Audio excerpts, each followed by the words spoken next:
everyone, and welcome to the episode of the Love and Light Show, where your special guest is Lea Newman, and we're talking about the erotic blueprint, which I'm unbelievably excited to talk about. I was hell yes, turned on, lit up when I heard of the erotic blueprint, and I'm like, okay, we need to dive deep on this. So in this episode, we're going to talk about all things erotic blueprint, what the blueprints are, how you can use it for dating, how you can use it for kissing, how you can use it for knowing how you want to be touched and how your partner wants to be touched, and all this juicy goodness, and also masculine and feminine energy and how we can have a harmony of them. So I'm super excited. Thank you, Lea, so much for joining us today. How are you doing? I am fantastic. Thank you so much for having me. This is one of my favorite subjects, so Yay. I'm really thrilled to be here. Thanks. Wonderful. And this is the Love and Light Show, where every Wednesday and Friday at 1 Atlantic, 12 Eastern, 9 Pacific, we bring to you different light workers and healers and heart-centered entrepreneurs so you guys can learn different tips and tricks and tools and modalities and strategies so you guys can be a better version of yourself first and foremost for yourself, and then we can all share this and be a better version of ourselves so we can be that change that we want to see in the world. And I'm Laura McPhee, a joyful goddess, speaker, healer, and coach, and I love empowering women through self-love, self-care, and healing our sexual wounds in our past, and having this new space in our life so that we can be sexually empowered and that we can clear and release and let go of our subconscious limiting beliefs that have been holding us back and telling us that we're not good enough or pretty enough or smart enough or whatever enough, so we can be that version of ourselves that we want to be now and not put it off into forever and a day in the future. And I'm so excited to talk about the erotic blueprints today and for Lea to be on with us. She is a life transformation coach. She's certified in the erotic blueprints, and she's the author of Unstuck Yourself. So I'm so excited. Do you want to give everyone a little bit of a background of where you're at in your life and how you came to be who you are today? Right. Well, gosh, there's so much that I could share, but I'll keep it focused on the erotic blueprints. How's that? Wonderful. I used to coach for Tony Robbins, and he has a special group of people that he works with. He calls his platinum partners. And every 2 years he does an event he calls the relationship trip. Yeah. And one of the people, he actually brings two of my mentors to that trip. One is Sheila Kelly, who created S Factor Feminine Movement. I think you and I have talked about that. I so need to do it. People are recommending it to me. And when I was in Santa Monica, they're like, find it. And I totally it just didn't get done. So it's going to be a future thing. Or come visit me and I'll take you to studio. That's one of the reasons, as you can see, I live in an RV. Yay. And I live near a studio here in Orange County. That's why I'm here, is because I wanted to be near a studio. It's amazing. So the first person is Sheila Kelly, because she does S Factor, right? And then the other person is the founder of the Erotic Blueprints, Jaya Ma. Awesome. And I first started hearing about them, when I was working for Tony and I was coaching for Tony. I was working with a lot of his platinum partners, and I'm hearing all about the erotic blueprints. And I found it fascinating, much like you. I found it really fascinating. And, the more I dug into them, the more it intrigued me and the deeper I felt like I had to go. And where I was beforehand, I couldn't understand why everybody loves sex so much, because it was just not fulfilling to me. Right. I was with partners. Now I understand. I was with partners that had one particular blueprint, and I didn't understand their blueprint, and they definitely didn't understand mine. And so I was always left feeling unsatisfied, unfulfilled, and worse yet, I thought I was a horrible lover because I didn't know how to speak theirs. And it just led to a really unsatisfying sex life. And unsatisfying sex life. I mean, come on. If we're going to do it, right? We want fireworks. We want epic, right? Yes. So the more I dug into this, the more I realized what an incredible game changer that this is in the conversation around sexuality. It's so, so very powerful. And it gives people permission. That's the piece that I love about it the most. Yeah. It gives people permission to understand themselves, how they come to pleasure, how they come to desire and intimacy. And in understanding yourself, it makes it easier to ask for what you want. Yes. Right. And in understanding your partner, you can use language and connect with them in a way that's meaningful for them. I often joke around that this is not joke. It's not really a joke, but many of us are familiar with the 5 love languages, right? Mm-hmm. The erotic blueprints is kind of like that, except for, intimacy, pleasure, and sexuality. Yes.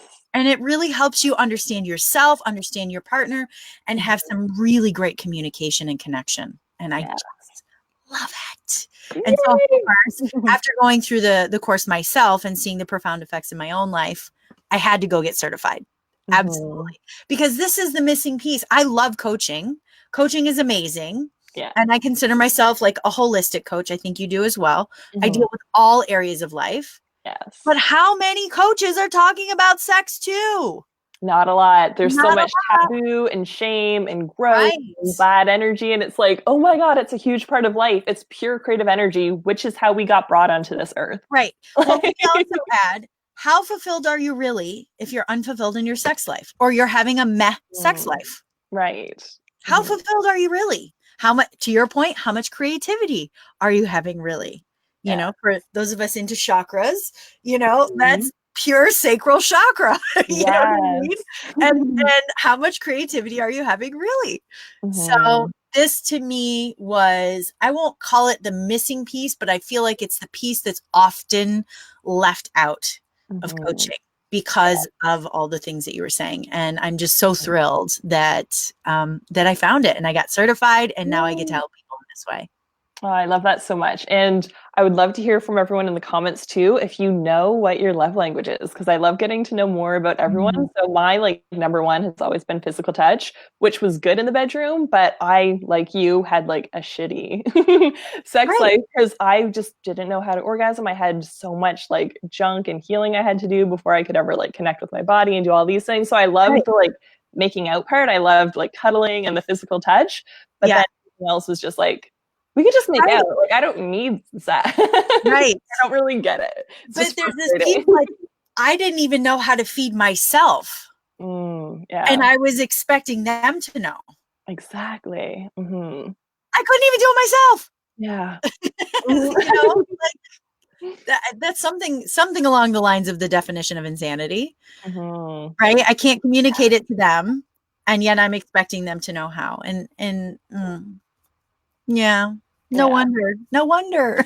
And I could go on a whole tangent about normalizing female masturbation because it's if we can't do it ourselves, if we don't know how to have a clitoral orgasm or what feels good to us or what's too sensitive or what kind of play we like, how is a partner ever going to guess at that? Who doesn't have that same mechanism that's super sensitive on their body. Anyway, you're just hoping they have enough experience to figure out the secret combination or something like that. It would be totally different for you than any other girl that they've ever been with, but whole other tangent. So what are the different erotic blueprints? Okay, so there's actually 5 blueprints and I'm going to go through each one real quick. I took some notes just to make sure I don't get nervous and forget things.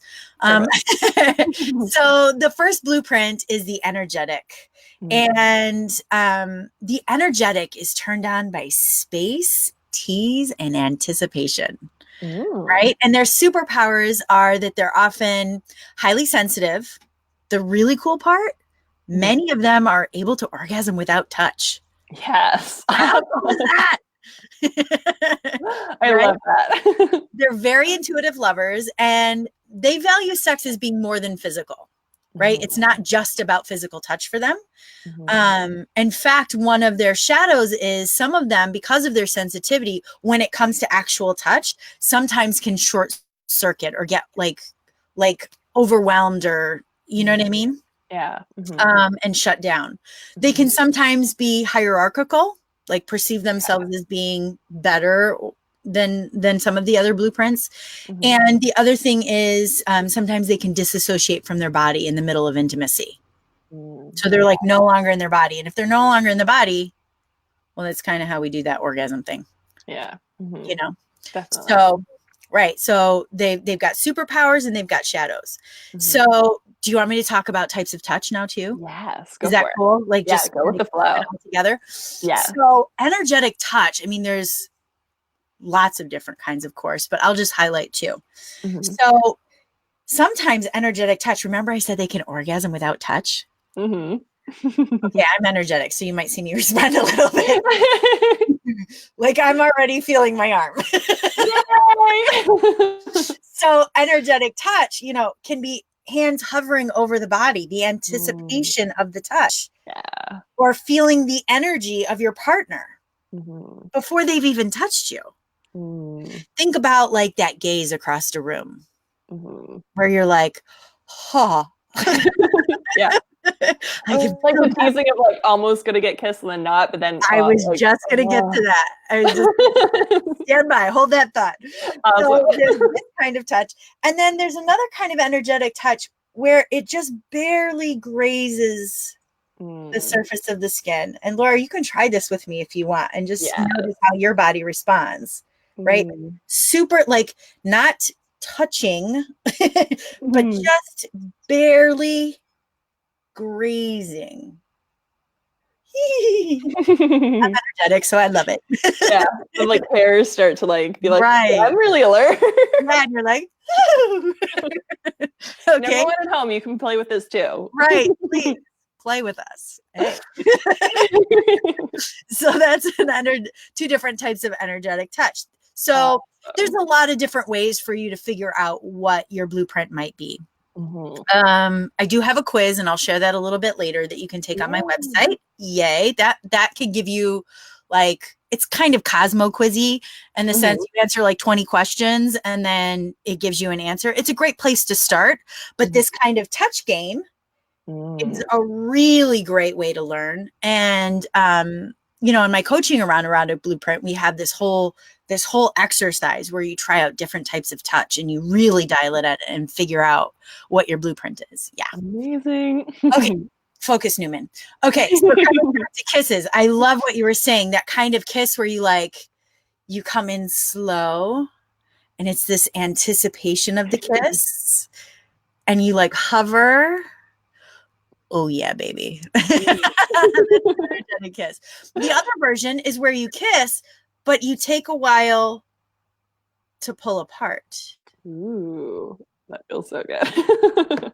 Right? And you're experiencing like the pull away, the withdrawal, like oh no, bring it back. No, I want more. You know, that can also be energetic. Okay. So that's the first blueprint type. The second blueprint type is sensual. Sensual is exactly what it sounds like. Having all of your senses turned on: sight, sound, taste, touch, and smell. All of your senses. And so the superpowers of the sensual is they do a really great job of creating like that romantic atmosphere, that beautiful environment. They can have orgasm through eating, smelling, and touching. Yay. And actually, I talked to somebody that was telling me about how she was at a concert and she experienced an orgasm from the beautiful music that was being played. I love that. Yeah, very sensual. So their orgasms are multisensory. The shadow is that sometimes they have trouble getting out of their head. So as an example, they might get in their head about the dirty clothes on the floor and the color of the whatever isn't just right. You know what I mean?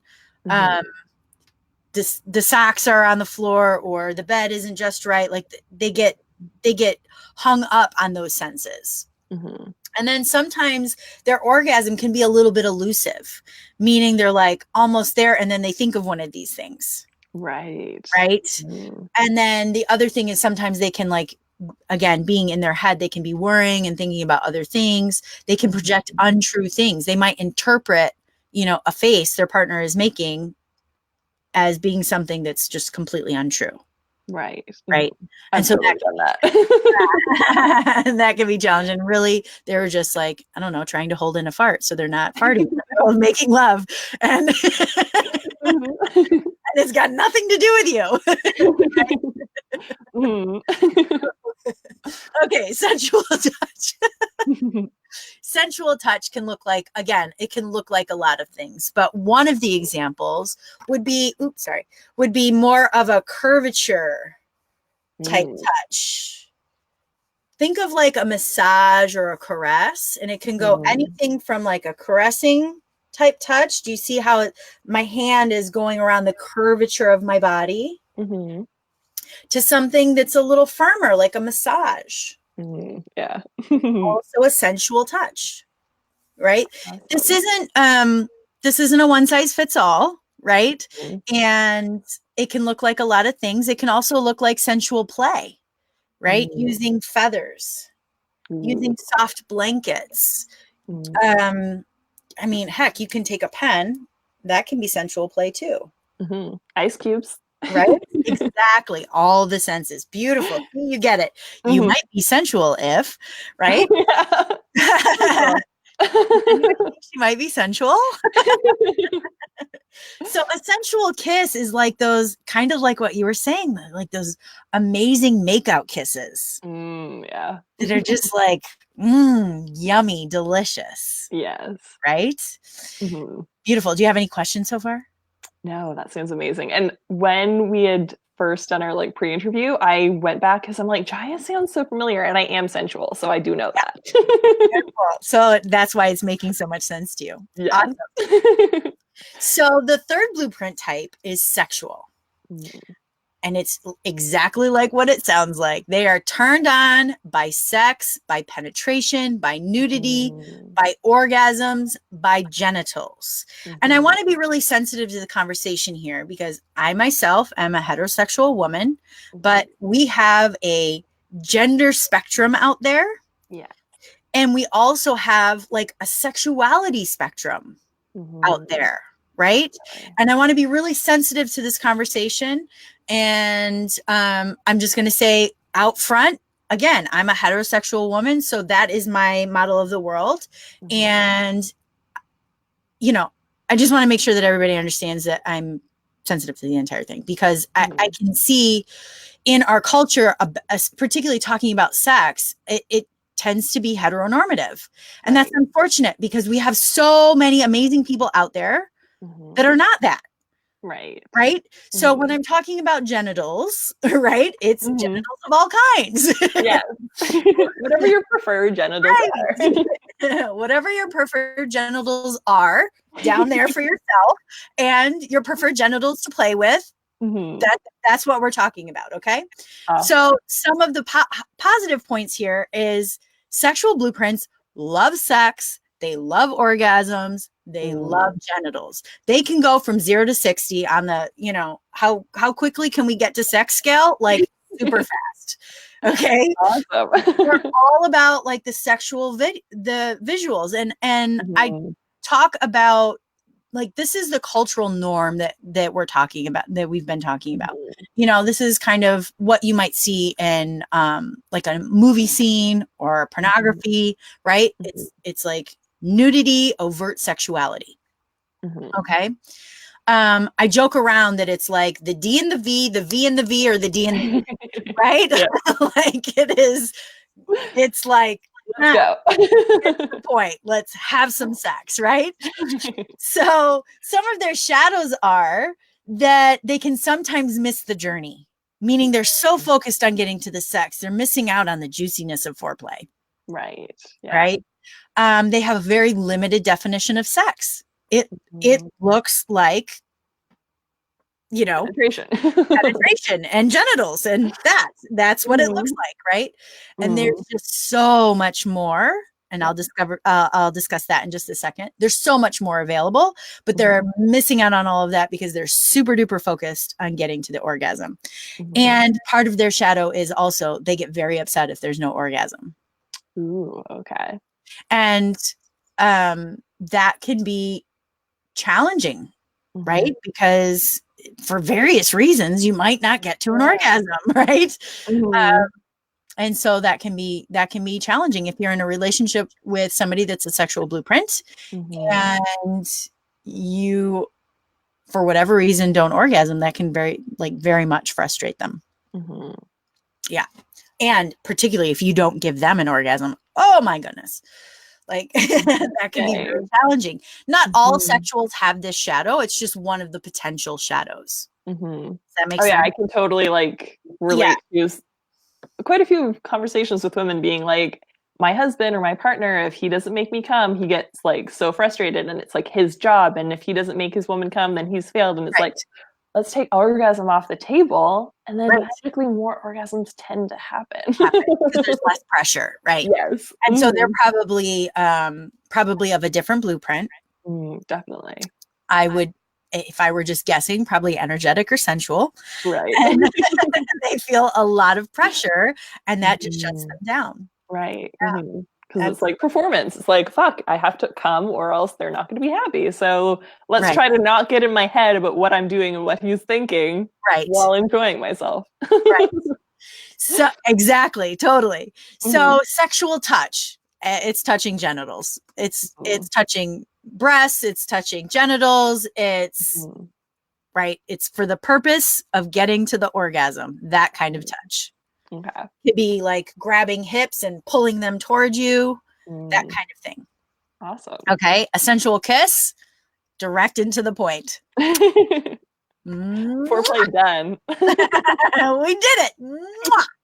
Right. And I give all these examples because, you know, you can be, I was having a really great conversation with somebody the other day, and she's like, I don't think I'm sensual because, you know, candlelight and soft music, that doesn't turn me on. And I'm like, oh no, you can still totally be sensual and not like those things.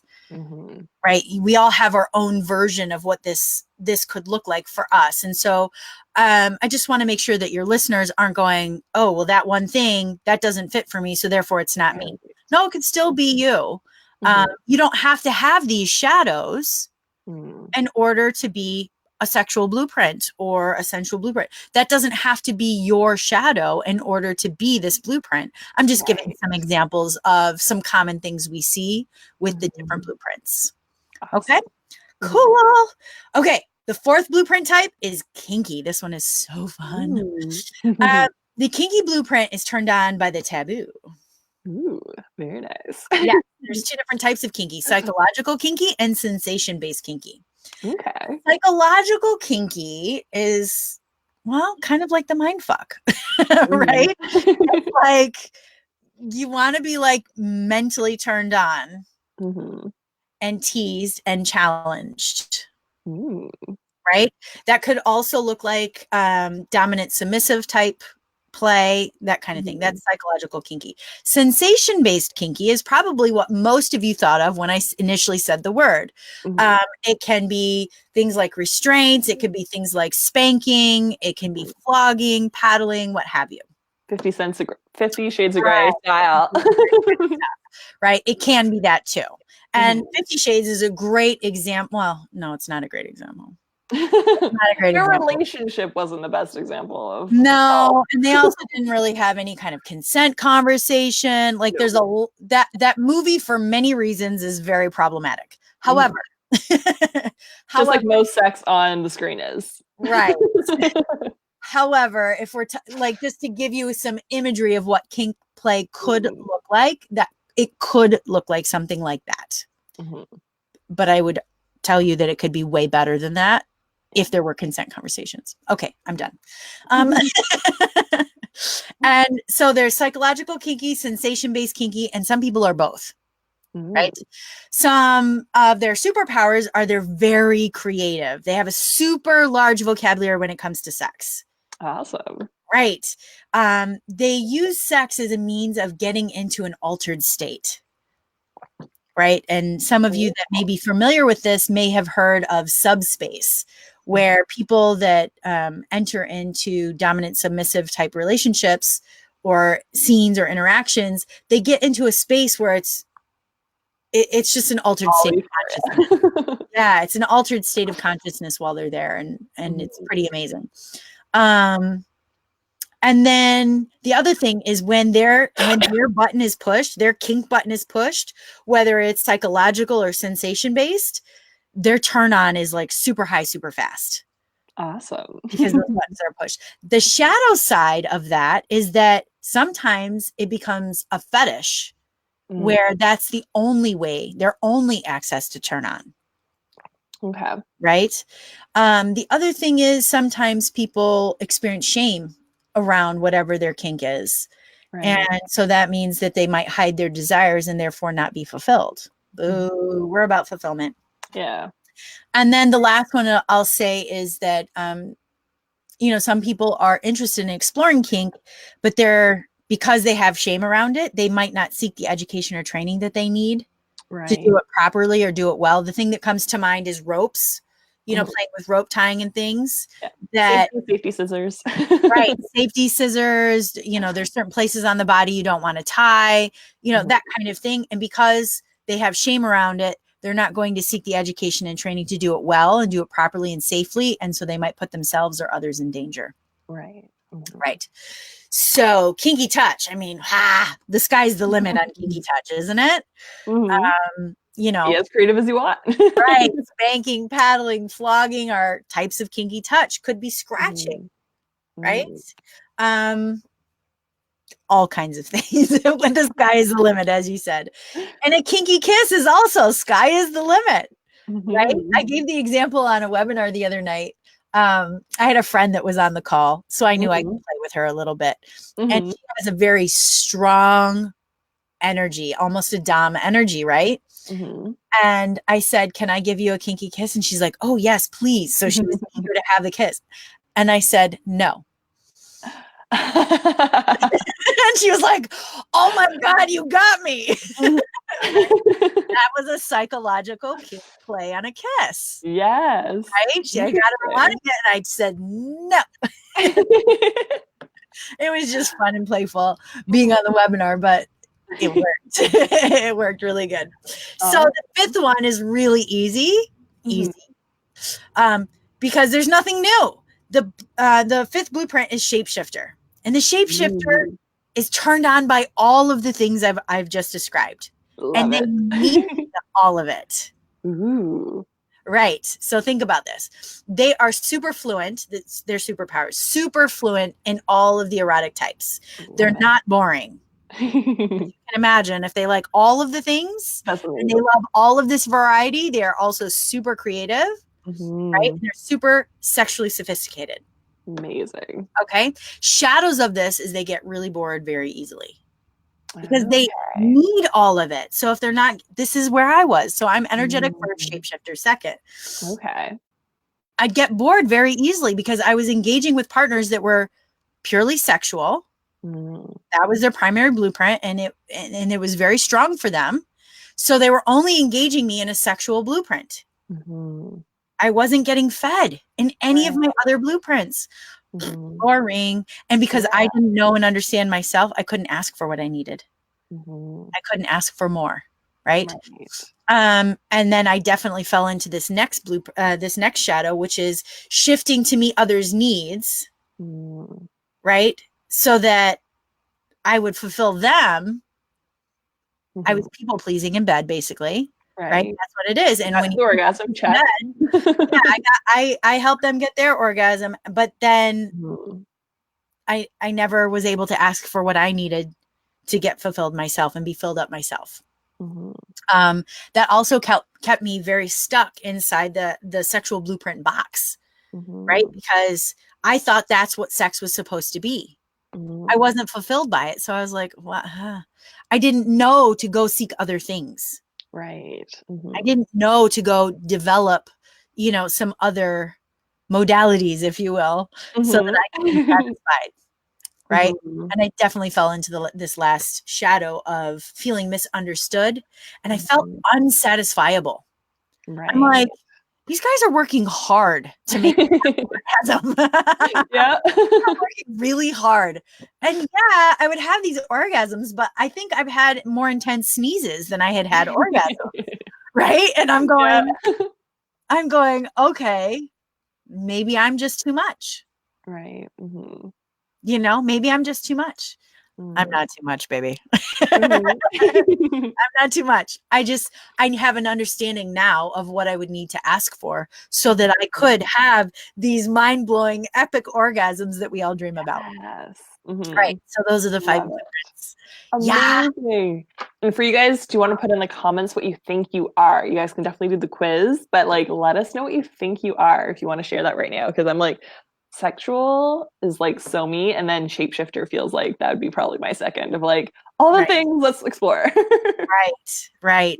And it's interesting too, because the truth of the matter is, just like the love languages, right? We're all 5 of these. Yes.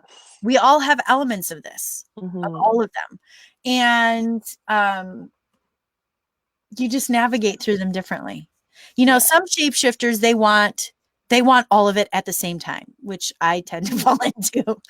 Very nice. I want it all right now. Right? Mhm. Some shapeshifters are the kind where they enjoy, you know, an evening of sensual, an evening of energetic, right? In that way. And then there's a lot of other things that when we work together, we can talk about too. There's a lot of different ways and expressions of all of these, which are really cool. But I'll also highlight, this doesn't only show up in the bedroom. This is how you come to pleasure. And what I've discovered is this is how I interact with people in general. Right? So my energetic has me walking through the world and noticing the people that are around me and exercising discernment. Like, oh, their energy feels good, I'm going to go talk to them. Right.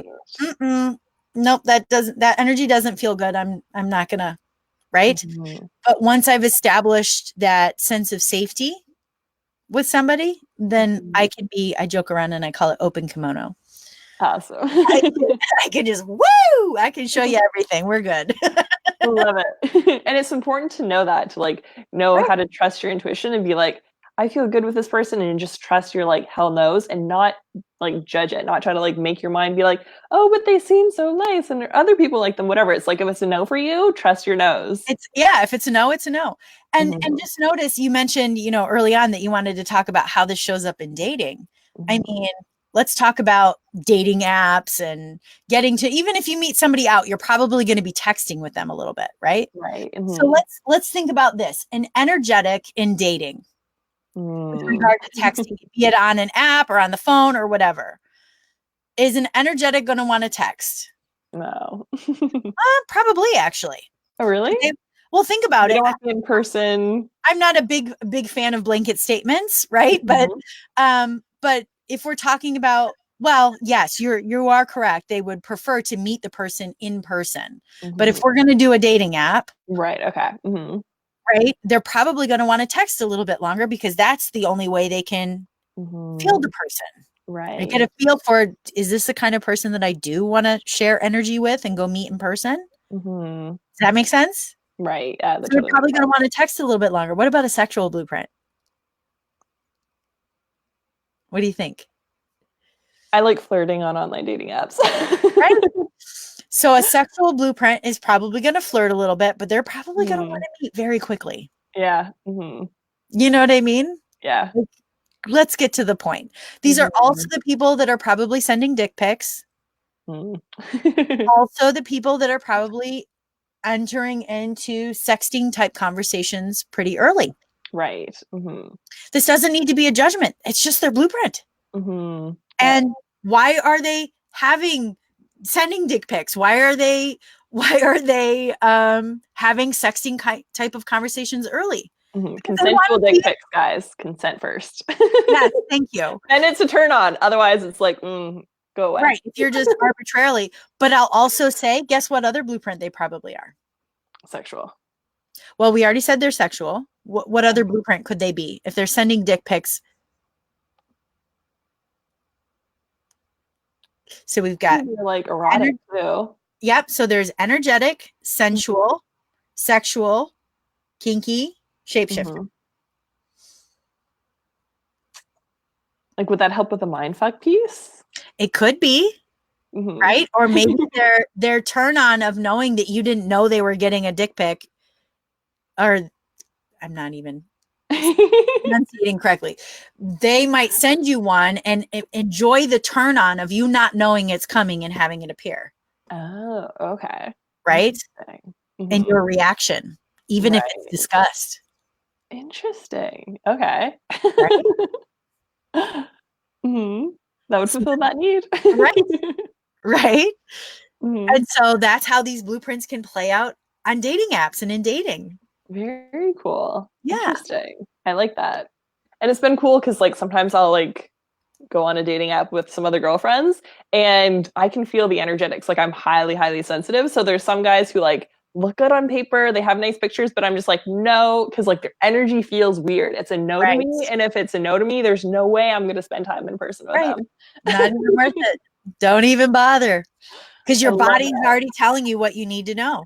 Mm-hmm. Yes, that's so important. And like critiquing that in any area flows over in every area of your life. So like trust nutrition guys, go inward and listen more and more and more. Right. And Holly was sharing earlier narcissists. I think that was for like when we started bringing up dick pics. Yeah, could be. That can happen too. That can happen too. Right. Thank you for bringing up narcissists, because that's just a whole nother category. Yeah. When having these conversations, I mean, we can put a narcissist around any conversation and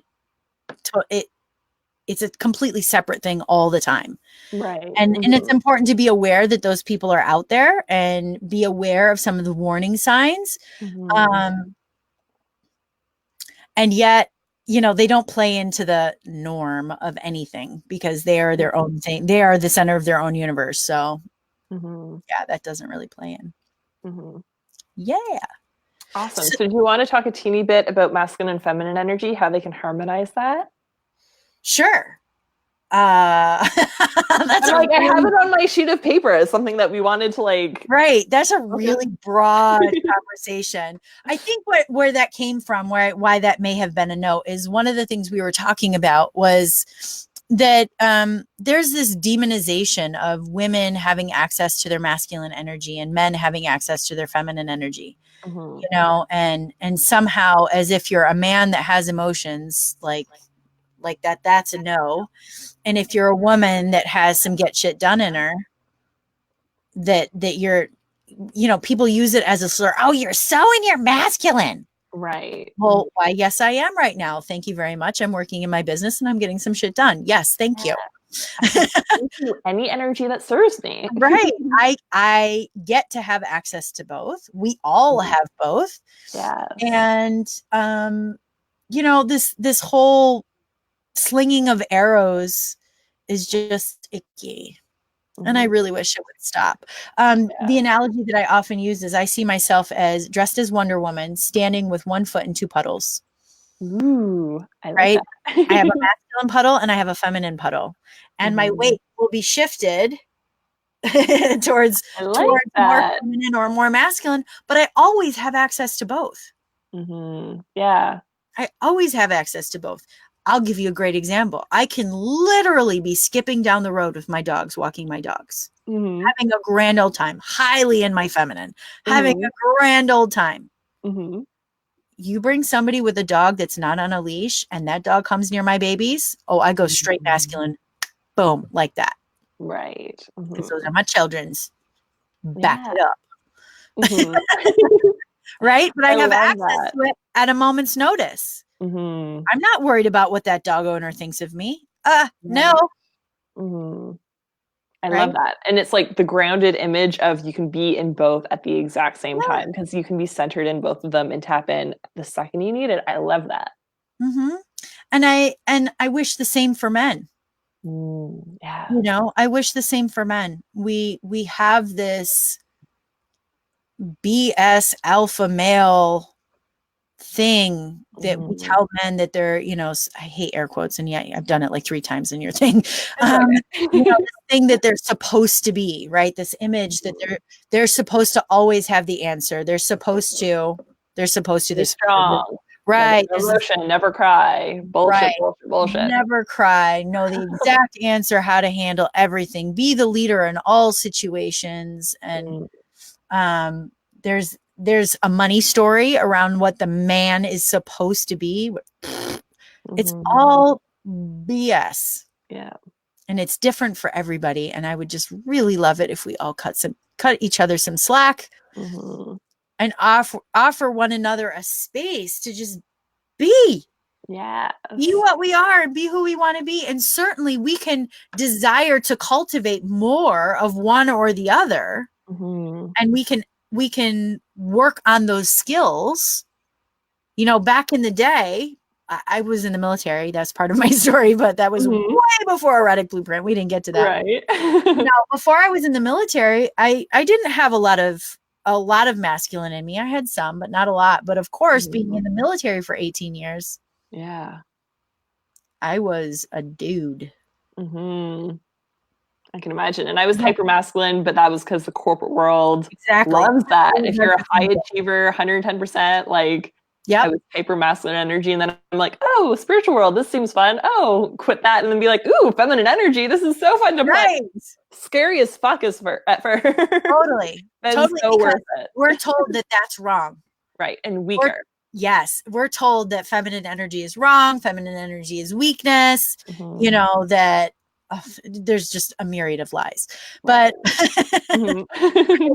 but, you know, we all learn things about, you know, each of the energies. And, you know, it's important to notice what your core is too. It's going back to the earlier conversation about the gender galaxy, the sexual preference galaxy, right?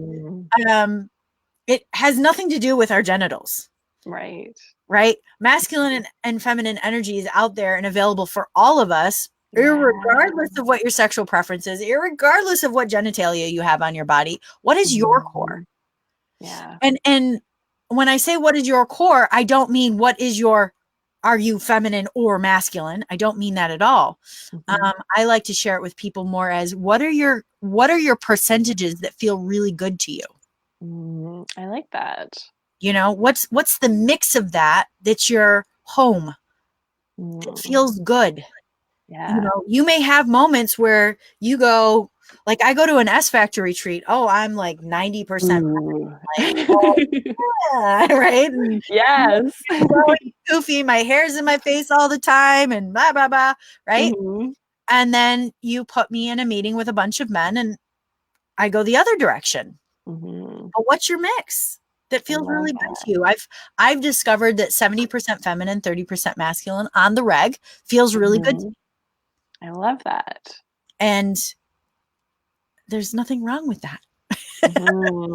You know, there's nothing wrong with that. So I invite everybody to, I don't know, see if that's a fit for you. I'm also a big fan. Like, so we're talking about all of these things, and you may hear me talk about erotic blueprints. You may hear me talk about masculine, feminine. Try it on. See if it's a fit. If it's a fit for you, consider it for your life. Yeah. If you think I'm full of it, there's somebody else out there that has another theory that can share more information with you around these topics that will be a fit for you. Definitely. There's somebody out there that'll support you in the way that you need. But please do not take in anything anybody says. Me, I don't care. Like me, Brene Brown, Oprah Winfrey, I don't care who it is. Pass it through your own filters of how you want to feel in your life, your own values and your own priorities. Pass it through that filter first. Yes. Before you take it on. I like to think that I have the answers. I want to believe that, but I know that it's not a fit for everybody. And so please, everybody pass it through your own filters first. Yeah. And I love that. And it's just like about being curious and playing with the things, being like, just because this works ABC for half the population doesn't mean that it necessarily fits or works for you in that way at all, or that any of those steps even resonate with you. So it's like, play with it and not being afraid of like, quote, failing. Because I feel like whenever I try new things, I tend to go in like extremes. Like I was extreme masculine, then I went like fully extreme feminine. And then I've been like, ooh, my masculine really serves me in these areas of my life. So then I play more in those areas with how I show up. So like your percentages, I'm like, I can show up so different on the weekend with a friend versus every day of my business versus like all these different areas. So I love looking at it that way and just being like, playing with whatever is feeling really, really good in your body. And that's the only thing that matters. That is the only thing that matters. What feels good to you? Yes. And I stress the word feels. What feels good to you? Because that's the best barometer there is. Yes. You know, if you're out there doing the things, doing, because you're thinking about the outcome that it's going to get you, and you're thinking about it and you're doing, but it makes you feel like poop. Is that the modality for you? You know? And I'll also add too, don't throw the baby out with the bathwater. Right. Right. I also like to pass things through the filter of if my initial reaction is, ooh, that's not a fit for me. Stand by. Is there any part of this that works for me? Right. Is there any piece of this that I could add to my own library, my own arsenal, my own toolkit that could work for me? And maybe putting a little piece of this with a little piece of that makes something like an amazing recipe for you. Exactly. I love that. And Melanie shared, sure is. Awesome. I love that. So how can people connect with you after the show? Because we could talk forever and ever about all this stuff. Gosh, yes. So the easiest way is to just find me on Facebook, Lea Newman. Awesome. I'm wearing a blue dress and I'm holding my book, Unstuck Yourself. I love it. You can also join my free group, Unstuck Yourself. Awesome. And then if you want to know a little bit more about your own blueprint, you can go to https www.leanewman.com and navigate to the page that says take the quiz. And then I have the erotic blueprint quiz right on there. Yay. I love that. Do you want to put some of those links in the comments afterwards so people can just quickly click? Yep. I'll copy paste. Awesome. Thank you so much. And guys, when you guys find out what your erotic blueprint is, definitely let me know in the comments below because I'm like so fascinated by all this stuff. Yes. Like, I'm so amazing. super Well, the other cool thing is when you take that quiz, it gives you percentages. Ooh. Okay. I need to do the quiz again and find out what my percentages are. Right. It gives you percentages. I always tell people to take a screenshot of that last, you know, after when it gives you all the percentage, take a screenshot of it. Again, it's kind of Cosmo quizzy and that it's not 100% solution. This is not a prescription that they're handing you. This is based on your responses. This is our best guess. And then in taking the Erotic Blueprint Breakthrough course, which you can do through me if you resonate with me. If not, reach out to me and I will get you connected with another Erotic Blueprint certified coach that may be more of a fit for you. That would be fine too. Amazing. You can take the Erotic Blueprint Breakthrough course and really do that deep dive and fine tune it because it's through practice. You know, there's a lot of different exercises that you do to really help you dial it in and even expand. So the Erotic Blueprint Breakthrough course is learning what your blueprint really is. Number one, learning how to feed yourself because how many of us are walking through the world starving? Right. Starving. And let me tell you, maybe you've had an experience of this. I know I certainly have, where I call hamburger steak and I'll take whatever because I'm starving. Yeah. Right? Yep. It's like, I'll take this. Or I'll call sex great because I'm starving. Right? So you learn how to feed your blueprint. You also learn how to speak the blueprints. So that means being able to ask for what you want and also to use language that your partner understands to help them feed you too. Beautiful. Really cool. So supportive. Yes. So feeding, speaking, then we heal the blueprint. So remember we talked a lot about the shadows. We help heal some of that. I love so that it's no longer of a concern and you get to stand in your power and in whatever your blueprint is. And then the last thing we do is expand your blueprint. And that's fun exploration. Yeah, it's a lot of fun. Oh, I love that so much. Thank you so much for sharing all of your wisdom and love and awesome energy with us today. And thank you guys so much for tuning into the Love and Light Show. Sending you guys all so much love and I hope you have a wonderful weekend. Bye. Bye, everybody. Thanks for having me. You're welcome. Thank you.